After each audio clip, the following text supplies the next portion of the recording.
Captain Jake Morrison stood in the center of the Grand Council chamber. His face was calm, but his eyes showed the weight of the decision he was about to announce. Around him, representatives from 100 different alien species filled the massive hall. Some floated in special atmosphere bubbles, others perched on custom-built furniture. A few existed as pure energy, flickering in containment fields. For 30 years, humans had been the galaxy's most reliable helpers. They rushed to disasters. They stopped wars before they started. They fixed failing technology on alien worlds. They had saved countless lives and asked for very little in return. Distinguished members of the Galactic Council, Jake began, his voice steady. I stand before you today to deliver humanity's final message to this assembly. A ripple of unease passed through the chamber. Tentacles twitched. Energy fields pulsed faster. The crystalline representative from Phyrexia shifted in her seat, sending rainbow lights across the walls. Next to Jake, Senator Ashley Chen from Earth's colonial administration stepped forward. Her dark hair was pulled back in a simple style, and her expression was serious.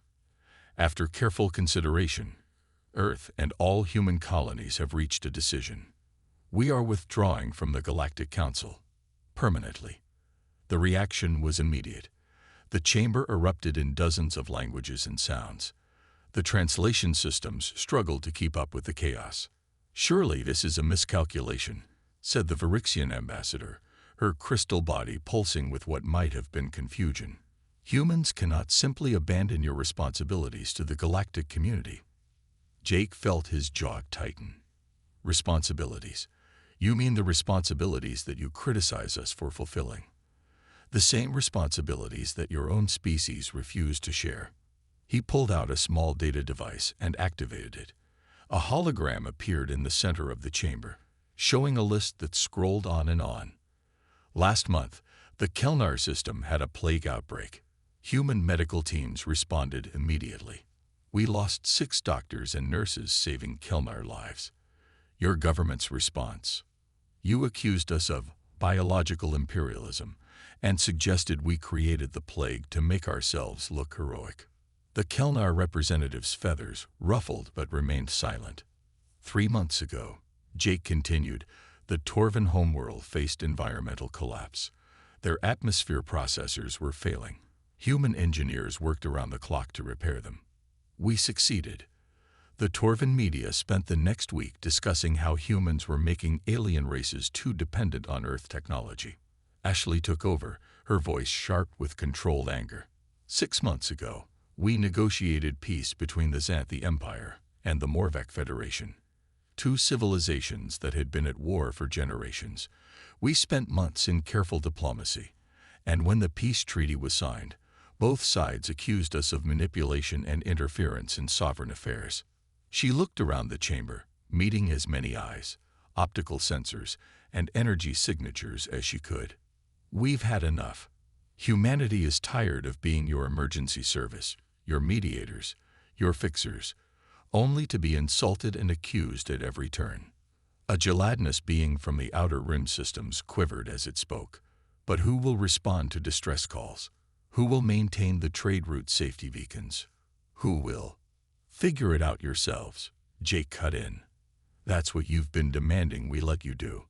So now you can. The Rethian delegate, a tall creature with silver skin, stood up. This is unacceptable. You cannot simply withdraw. Many of our systems depend on human maintenance teams. Our hospitals rely on human medical equipment. Our equipment that you use but refuse to learn how to maintain. Ashley interrupted. Our medical supplies that you take for granted but won't help us produce. Our trade routes that you profit from but won't help patrol. She shook her head. For 30 years, we've shared everything with you. Our knowledge, our resources, our people's lives. And for 30 years, you've taken it all while telling us we're doing it wrong. Jake stepped forward again. This isn't a negotiation. It's not a threat or a bargaining position. This is a notification. As of today, all human personnel are being recalled. Our ships will leave your space. Our bases will be evacuated. Our aid programs will end. Think of the chaos, cried the Virixian ambassador. Think of the lives that will be lost. We have thought about it, Jake replied quietly. We'd thought about it every time we lost good people trying to help you. We've thought about it every time you questioned our motives while accepting our aid. We've thought about it every time you demanded we solve your problems, then accused us of overreach. Ashley added, and now it's time for you to think about it. To think about what you're losing and why. To think about the price of taking others for granted. Jake gave a formal nod to the assembly. Goodbye, and good luck. You're on your own now, exactly as you've said you wanted to be. With that, he and Ashley turned and walked out of the Grand Council chamber. Behind them, the aliens continued to shout, argue, and plead. But the humans didn't look back. Dr. Kevin Foster stood before a massive holographic display in the Council's data center. He was Earth's chief expert on alien biology, and he had spent weeks preparing this presentation. The chamber was quieter now than it had been during Jake and Ashley's announcement. The shock had worn off, but the tension remained. Let me show you exactly what humanity has done for this galaxy, Kevin began, touching the display. Charts and numbers filled the air. In the past year alone, human rescue teams answered 847 emergency calls across Council space. These weren't simple problems. These were life-or-death situations. He zoomed in on one section of the data. We lost 342 human personnel during these operations. Men and women who died saving alien lives. Children who lost parents. Parents who lost children. The Kelnar ambassador shifted uncomfortably in his seat, his feathers changing from blue to gray. Kevin pointed to another chart. 5 years ago, the Kelnar plague threatened to wipe out 3 entire solar systems. Human scientists worked without sleep for months to develop a cure. We shared it freely. We manufactured it at our own expense. We delivered it to every affected world. He turned to face the Kelnar delegation directly. 20 billion Kelnar lives saved. And your government's official response. You called it human biological imperialism. You suggested we created the plague ourselves to look like heroes. The Kelnar ambassador's feathers turned darker gray, but he said nothing. 6 years ago, Kevin continued, moving to another display, the Torvin homeworld was dying. Their atmosphere processors, built centuries ago, were failing. No one else had the technology to fix them. No one else was willing to try. Images appeared showing human engineers in environmental suits, working in dangerous conditions. Our team spent 8 months rebuilding their entire atmospheric system. We trained Torvin engineers. We left them complete documentation. We asked for nothing in return. He pulled up a news broadcast from Torvin Media, and here's how they thanked us. A week-long series about how humans were making alien races dependent on Earth technology. They called us technological colonizers. Kevin walked to another section of the display. The Xanthi-Morvac War. 150 years of conflict. 12 trillion lives lost. Entire planets turned to ash. No one could stop it. The Viraxians tried and failed. The Rethians tried and failed. Then humans stepped in. Video footage showed human diplomats meeting with both sides, often in dangerous conditions. Our negotiators spent 2 years building trust. 2 years of patient, careful work. We found common ground where none existed. We created compromises that both sides could accept. The war ended, Kevin said simply.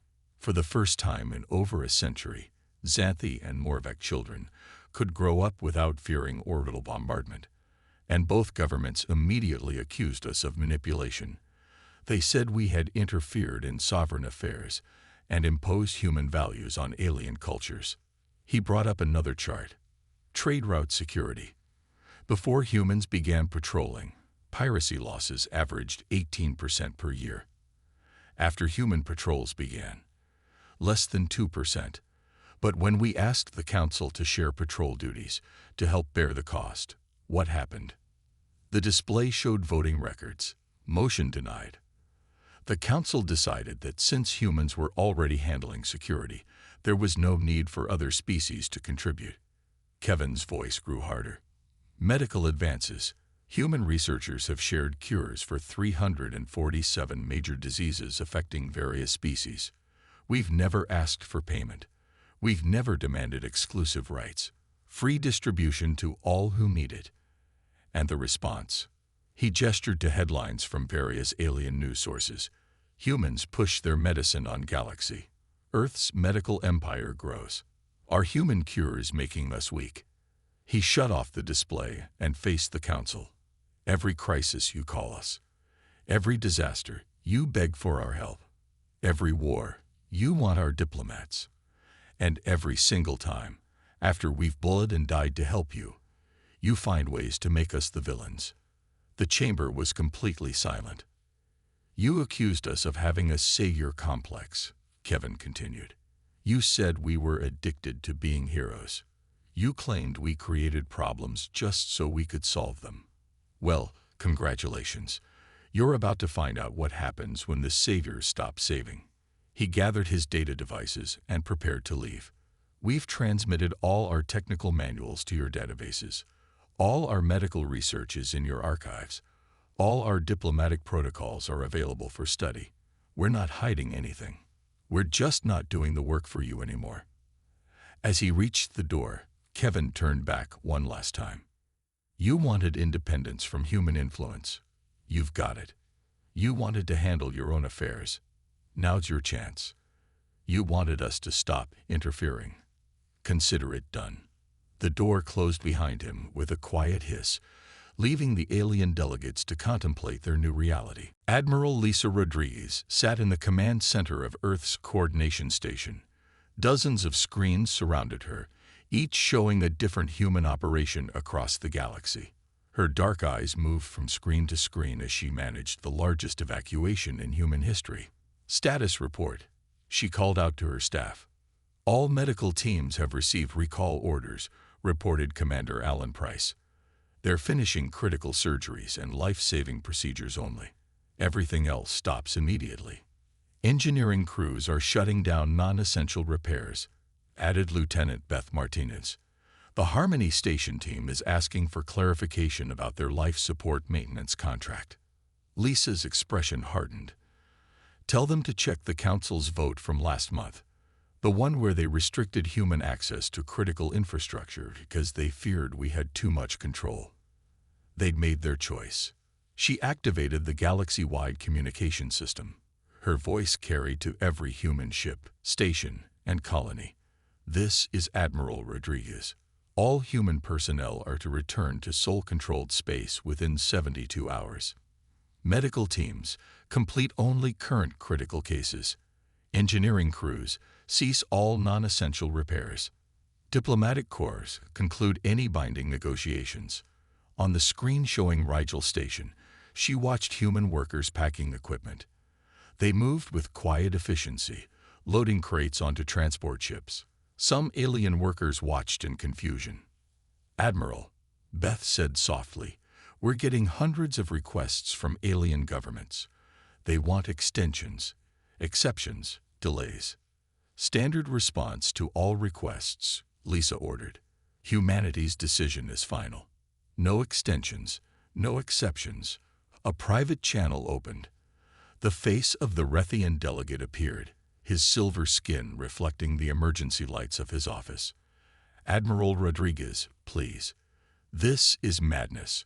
Our life support systems were designed by human engineers. We need your people to do what? Lisa interrupted. To maintain systems that your people should have learned to handle themselves. We offered training programs for 20 years. How many Rethians enrolled? The delegate looked uncomfortable. That's not the point. We have an agreement. Had, Lisa corrected. You had an agreement, which your government voted to modify last month when you decided humans had too much influence over critical systems. She cut the connection and turned to another screen. It showed the human quarter of the Andromeda Trading Hub. Families were boarding passenger ships, carrying their belongings. Shop owners were closing their businesses. Doctors were handing over patient files to confused alien colleagues. "Sir," called out a young ensign named Paul Kim, "the Nexus Hospital is reporting problems. They have 3 humans in critical condition who can't be moved yet. Send the medical transport Mercy. Full escort," Lisa ordered. "They have priority clearance through all jump points." Another screen showed the human embassy on Kepler 426. The ambassador was conducting a final ceremony, lowering Earth's flag while alien officials watched in dismay. "Admiral, the Torvan Defense Ministry is panicking," reported Commander Price. "Their entire orbital defense grid runs on human software. They're asking for the source code." "They've had access to our technical libraries for 15 years, Lisa replied. "If they haven't learned it by now, that's their problem." A message came through from the frontier colonies. Captain Diana Foster, commanding the Outer Rim patrols, appeared on screen. "Admiral, we're pulling back from all frontier stations, but there's been a spike in pirate activity. They know we're leaving. Maintain defensive positions until all civilian transports are clear," Lisa ordered. "Then fall back to the designated rally points. Let the Council handle their own pirate problems." Over the next few hours, Lisa watched as humanity's presence in Council space disappeared piece by piece. Research stations went dark. Hospitals transferred their last patients. Schools sent their students home. Trading posts closed their doors. "Ma'am," Beth Martinez said quietly, "the Epsilon Eridani colony is reporting trouble. The local aliens are blocking the spaceport. They don't want the humans to leave." Lisa sighed. "Send the 7th Fleet to provide escort. Peaceful extraction if possible, but our people come home. All of them." As the evacuation continued, more desperate messages poured in. The Varixian Crystal Council begged for a delay, admitting they couldn't maintain their weather control systems. The Morvic Federation offered triple payment for human peacekeepers to stay. The Kelnar Republic suddenly discovered they needed human expertise for their food production facilities. "Log all requests," Lisa ordered. "Forward them to the Council. Let them figure out how to help each other." By the end of the second day, over 60% of humans had left Council space. Transport ships formed long convoys heading back to Sol System and the independent human colonies. "Admiral," Alan Price reported, "we've received word from Earth. They're preparing to receive all evacuees. New colonies are being established in the Orient sector." Lisa nodded. "Good. The galaxy wanted us gone. They're about to get their wish." She looked at the tactical display one more time. The dots representing human ships were streaming away from Council space like a tide going out. Behind them, she knew, they left empty hospitals, silent repair bays, and abandoned peacekeeping stations. The galaxy would have to learn to stand on its own. Commander Ryan Mitchell stood on the bridge of his patrol ship, watching the chaos unfold at the Epsilon Eridani trading hub. Without human traffic controllers, ships were trying to dock at the same time, nearly colliding. Warning sirens blared constantly. "Sir, we're receiving multiple distress calls," reported Lieutenant Emma Watson, her young face troubled.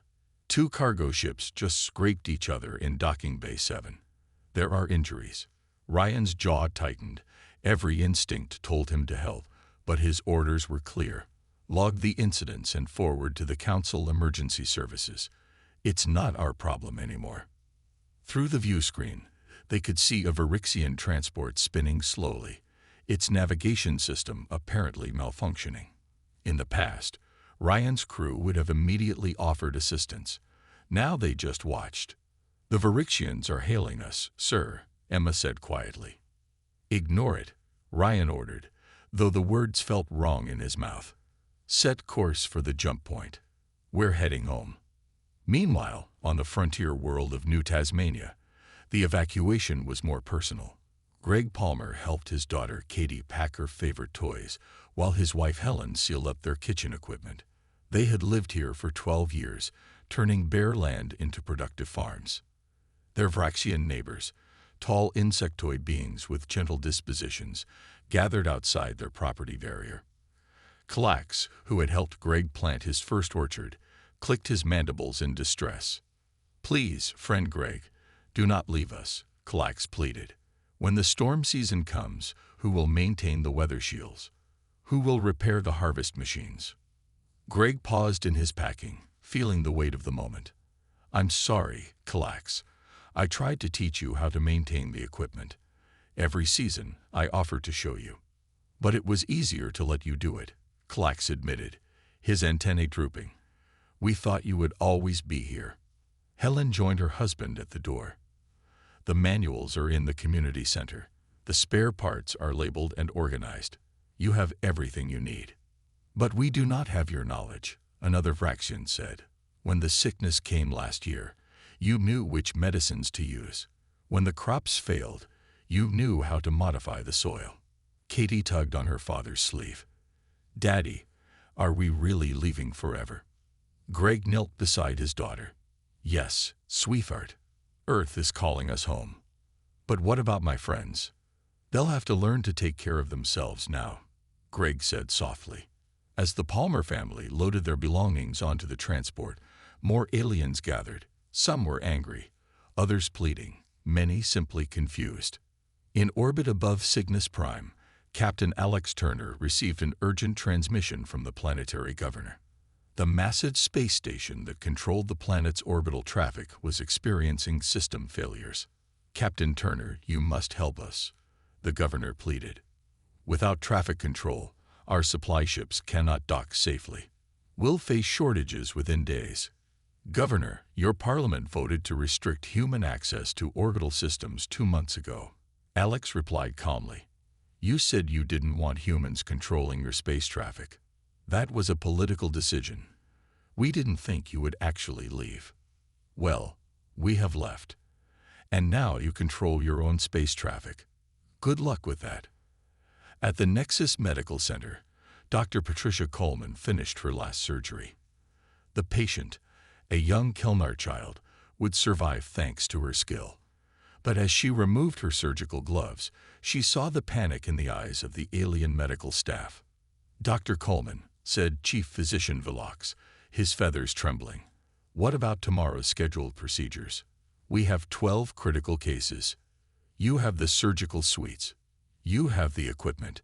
You have the knowledge we shared," Patricia replied. "It's time to use it. But we've always had human surgeons for the complex cases. And now you don't," Patricia said simply. "You'll have to trust your own abilities." As she walked through the hospital corridors for the last time, Patricia saw emergency lights flashing in several wards. Equipment was beeping with errors. Alien staff rushed about in confusion, trying to handle problems they had always left to humans. Across the galaxy, similar scenes played out. Space stations struggled without human maintenance crews. Hospitals floundered without human doctors. Trade routes became dangerous without human patrols. Computer systems crashed without human technicians. The Galactic Council had demanded that humans stop interfering. Now they were learning what that really meant. In trying to limit human influence, they had revealed their complete dependence on it. Within a week of humanity's withdrawal, the cracks in galactic civilization were becoming chasms. And this was only the beginning. 3 months had passed since humanity's withdrawal, and the Galactic Council was in chaos. The grand chamber that once hosted orderly debates now echoed with panicked shouting and desperate arguments. Ambassador Excelnath of the Administrators, a race known for their organizational skills, stood at the central podium. His usually pristine silver robes were wrinkled, and his 4 arms gestured frantically as he spoke. "The situation is catastrophic," he announced to the assembly. "Without human traffic controllers, we've had 347 shipping accidents in major trade routes. Cargo deliveries are down 60%. Several worlds are reporting food shortages. The Varixian Prime's crystalline form pulsed with agitation. Our weather control systems have failed on 3 colony worlds. Storms have destroyed entire harvesting seasons. Our engineers cannot understand the human maintenance protocols." "That's nothing," interrupted the Morvac delegate, his scales flushing red with distress. "Pirate activity has increased by 400%. Without human patrol ships, they attack without fear. Yesterday, they raided our main medical supply convoy. 15 worlds won't receive vaccines this month. A representative from the Torvan Republic rose shakily. Our orbital defense grid went offline yesterday. The entire planet is defenseless. We've been trying to restart the human design systems, but every attempt just makes things worse. Ambassador Excelnath raised his arms for quiet. The humans were the connective tissue of our civilization. They mediated between species who couldn't communicate directly. They maintained equipment no one else understood. They responded to emergencies while we argued about jurisdiction. And we thanked them with contempt, said the Kelnar ambassador, surprising everyone. Her feathers were dull gray with shame. They saved us from extinction, and we accused them of creating the plague. How did we become so blind? Senator Diana Morgan from the Human Diplomatic Corps appeared on the chamber's holocom system. Her face was calm but stern. Greetings, council members. I see you're beginning to understand your situation. Senator Morgan. Selnath exclaimed. Please, we need to discuss terms for humanity's return. The galaxy is falling apart. Is it? Diana replied coolly. Or is it simply functioning at the level your own efforts can sustain? People are dying. The Rethian delegate interjected. Hospital systems are failing. Disease outbreaks are spreading. Criminal gangs are taking over entire sectors. Diana nodded slowly. Yes, these are all serious problems. Problems that humans dealt with every day while you complained about our interference. Problems you insisted you could handle yourselves. We were wrong, the Varixian Prime admitted. We let our pride and fear of human influence blind us to your genuine contributions. Your apology is noted, Diana said.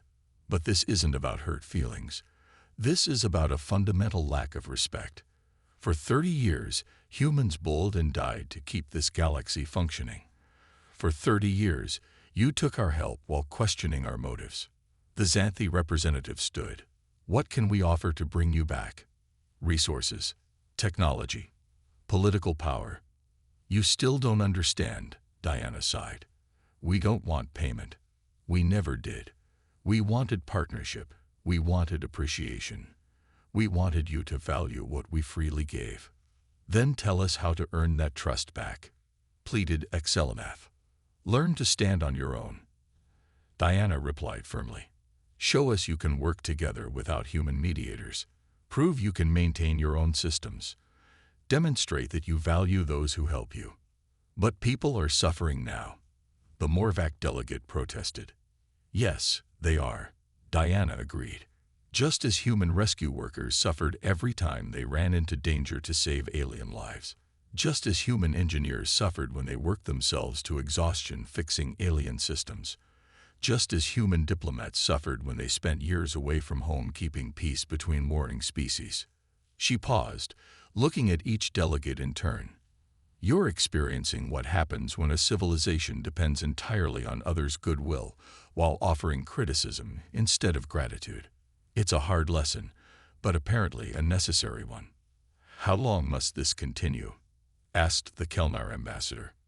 Until you prove you've truly changed.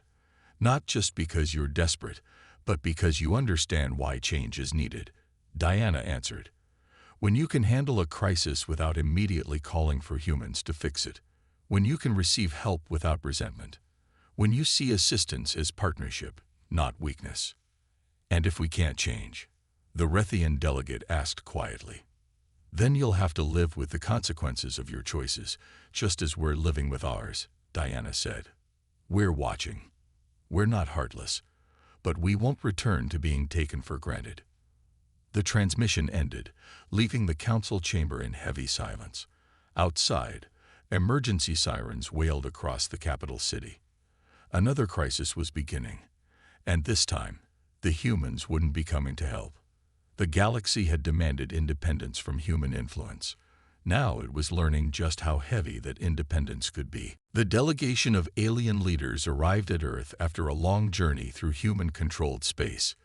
Their ships, once proud and gleaming, now showed signs of poor maintenance. They had struggled to navigate without human traffic controllers. President William Turner waited for them in Geneva's Peace Palace, a building that had hosted countless diplomatic negotiations. Beside him stood Dr. Marcus Jones, Earth's Minister of Interstellar Relations. Both men watched as the aliens entered the Great Hall. The Varixian Prime led the group, her crystalline body dim with exhaustion. Behind her came the Kelnar High Minister, the Morvek Emperor, and representatives from dozens of other species. They all looked desperate. President Turner, the Varixian Prime began. "We come to you in our hour of greatest need. The galaxy is falling apart without human leadership." William listened patiently, his gray eyes showing no emotion. "Leadership. I thought we were accused of imposing our will on sovereign species." The Kelnar High Minister stepped forward, his feathers a dull brown. "We were wrong. We admit this freely. We mistook your helpfulness for dominance, your efficiency for arrogance. Our people are dying," added the Morvek Emperor. "Pirates raid our colonies daily. Diseases spread unchecked. Our space stations malfunction, and we cannot repair them." Marcus Jones spoke up. "You have access to all our technical manuals. We left nothing hidden. Every piece of human knowledge is available in your databases. But knowledge without experience is useless," the Varixian Prime exclaimed. "Your engineers spent decades learning to maintain these systems. Your doctors trained for years to treat cross-species diseases. Your diplomats understood the subtle differences in alien communication." William nodded slowly. Yes, they did. And every time they shared their expertise, they were accused of creating dependency. Every life they saved was seen as an attempt to make others feel inferior. The Torvan ambassador, who had been silent until now, spoke softly. "We see now that we confused confidence with arrogance. When your people solved problems quickly, we felt ashamed. Instead of learning from you, we criticized you." "What would you have us do?" Marcus asked. "Return to the same pattern. Save your civilizations again, only to face the same accusations?" "No," the Varixian Prime said firmly. "We offer you something different. True partnership, shared responsibility, mutual respect." William raised an eyebrow. "How?" The Kelnar High Minister produced a data crystal. "We have drafted new council laws. Humans will have permanent seats on all major committees. Your contributions will be formally recognized and protected. Any criticism of humanitarian aid will be considered a violation of council ethics. We will establish mandatory cross-species training programs," added the Morvek Emperor. "Every species must learn to maintain their own systems, with humans as teachers, not servants." William and Marcus exchanged glances. "And what about the accusations?" William asked. "The claims that humans create crises to solve them. The suggestions that we have a savior complex." The Varixian Prime's crystal body pulsed with what might have been shame. "We have issued formal apologies. All previous statements questioning human motives have been retracted. We now understand that your desire to help came from genuine compassion, not from a need for control." Marcus leaned forward. "What happens the next time a human ship responds to a distress call and saves a colony? Will we be accused of interference again?" "No," the Torvan ambassador said quickly. "We have created new awards for interspecies assistance. Any being who risks their life for another species will be celebrated, not criticized." William stood and walked to the window, looking out at Earth's blue skies. "You're asking us to risk our people's lives again, to send our young men and women back into danger after you've shown us how little their sacrifices meant to you." "We're asking for a second chance," the Varixian Prime said quietly. "We know we don't deserve it, but we're not the same beings who drove you away. These 3 months have taught us what we lost." William turned back to face them. "And if we refuse?" The Kelnar High Minister's feathers drooped. "Then the Galactic Council will likely collapse within a year. Several species may face extinction. Pirates will control major trade routes. Diseases will spread unchecked. and history will remember that we destroyed our own civilization through arrogance and ingratitude. At least you understand the stakes now, Marcus observed. William studied each alien face carefully. We will need to discuss this with our people. Many humans lost family members while serving the galaxy. They have every right to be bitter. We understand, the Morvic Emperor said. We will wait for your decision, however long it takes. One question, William said. If we do return, and these promises of respect and partnership prove false, what then? The Virixian Prime straightened, her crystal form brightening slightly. Then we will deserve our fate. But I believe, we all believe, that we have finally learned the value of those who help us. We will not make the same mistake twice. William nodded slowly. We'll consider your proposal. But understand this. If humanity returns to the galactic community, it will be on our terms. Trust, once broken, is not easily repaired. The aliens bowed their heads in acknowledgement. They had come seeking salvation, but they would have to earn redemption first. Outside the Peace Palace, Earth's skies remained blue and peaceful, while the rest of the galaxy waited anxiously for humanity's decision. 5 years had passed since humanity withdrew from galactic affairs.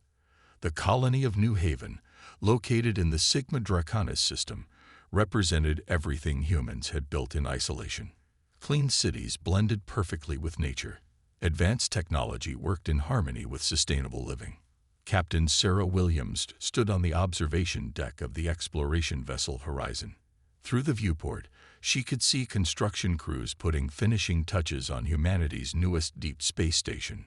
Her first officer, James Chen, joined her with 2 cups of coffee. Hard to believe we built all this in just 5 years, James remarked, handing her a cup. Sarah smiled. It's amazing what we can accomplish when we're not constantly putting out everyone else's fires. Look at what we've achieved. The numbers were impressive. 12 new colonies established. Revolutionary advances in medical technology. New propulsion systems that made their ships twice as fast. Agricultural breakthroughs that ended food scarcity in human space. The deep space probe data came in this morning, James continued. We've identified 7 habitable systems beyond the old council borders, completely uninhabited. And we can explore them without worrying about jurisdiction disputes or territorial claims, Sarah added. No alien council telling us we're overreaching. Down on the planet's surface, Dr. Rita Patel worked in her research lab. Her team had just completed trials on a new vaccine that could prevent 90% of known diseases in humans. Without the pressure of developing treatments for dozens of alien species, human medical science had leaped forward. Rita, you need to see this, called her assistant, Tommy Brooks. He pointed to a news display showing images from Council space. The pictures were grim. Space stations with flickering lights. Planets with obvious environmental damage. Ships limping through space with visible battle damage. They're still struggling, Tommy observed. Rita shrugged. Some species have stepped up. The administrators finally learned to maintain their own systems.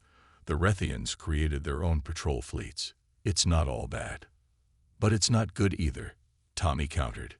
No, Rita agreed. But that's not our problem anymore. In the colony's education center, Professor Alan Grant taught a class of young students about humanity's new philosophy. The children, born after the withdrawal, had never known a galaxy where humans were taken for granted. Before the withdrawal, Alan explained, humans spent most of our resources helping other species. Now we invest in our own future. Our science advances faster. Our colonies grow stronger. Our children inherit a better world. A student raised her hand. But don't we have a responsibility to help others? Ellen smiled. Helping others is noble, Lily. But there's a difference between helping and being used. True help is appreciated. It builds friendship. What we experienced before was exploitation disguised as need. Meanwhile, in the Military Command Center, General Patricia Wong reviewed defense reports. Human space was more secure than ever. Their borders were strong. Their fleet was advanced. Pirates who once terrorized trade routes now avoided human territory entirely. "Sir," reported Major Carlos Rivera, "long-range sensors detected another alien probe near our border. Third one this month." Patricia nodded. "They're still watching us, hoping we'll come back." "Let them watch. We're not hiding anything." In the agricultural domes, farmers like Betty Thompson revolutionized food production. Without the need to adapt crops for alien biology, they focused on perfecting human nutrition. "Harvest yields are up another 15%, Betty told her team. "We're producing enough to support twice our current population." "And the surplus?" asked her deputy. "Goes into storage. We're building reserves for future colonies." That evening, President Elena Martinez addressed the human colonies in her monthly speech. Her image appeared on screens across human space. "5 years ago, we made a difficult choice," she began. "We chose to stop sacrificing our progress for those who didn't value it. Look what we've accomplished since then." She listed the achievements: eliminated poverty, cured major diseases, explored new frontiers, created art and culture that celebrated human values. Some called us selfish for leaving. But self-preservation isn't selfishness. Self-respect isn't arrogance. We've proven that humanity's greatest strength isn't just our ability to help others. It's our ability to help ourselves. The response from the colonies was overwhelmingly positive. Humans were thriving. Children grew up healthy and educated. Artists created without restrictions. Scientists explored without limits. As night fell over New Haven, Sarah Williams looked up at the stars from her apartment balcony. Somewhere out there, alien civilizations struggled with problems humans once solved for them. "Do you ever wonder if we should go back?" James asked, joining her. Sarah considered the question. "Sometimes, but then I remember how they treated us. And I look at what we've built here. We made the right choice, James. Sometimes the best way to help others is to show them what they're capable of achieving on their own." The stars twinkled overhead, holding infinite possibilities. And for the first time in decades, humanity was free to explore them all. The emergency transmission cut through every communication channel in human space. Admiral Cole Jackson stood in Earth Defense Command, watching the desperate message from the Galactic Council. Behind him, President Elena Martinez and her senior staff gathered around the strategic display. "This is Council President Selnath to all human vessels and colonies," the message began. The alien leader looked haggard, his forearms trembling. "A new threat has emerged from beyond the galactic rim. We are facing extinction." The holographic display shifted to show massive machine constructs tearing through Council space. The Devourers, as the Council named them, were artificial intelligences that consumed all organic life and technology in their path. "They appeared 6 months ago," Selnath continued. "Nothing stops them. Our weapons barely scratch their hulls. Our shields fail against their attacks. 17 systems have already fallen. Billions are dead." Cole turned to his tactical team. "Analysis. The machines are using adaptive technology," reported Commander Nina Foster. "They learn from each encounter, becoming immune to whatever weapons are used against them. The Council forces don't stand a chance." The message continued. "We beg you, humans. Return to us. Save us as you have so many times before. We were fools to drive you away. We see that now. Please, we need you." Elena stepped forward, her face carved from stone. "Open a channel. Let me respond personally." The connection established, showing the entire Galactic Council chamber.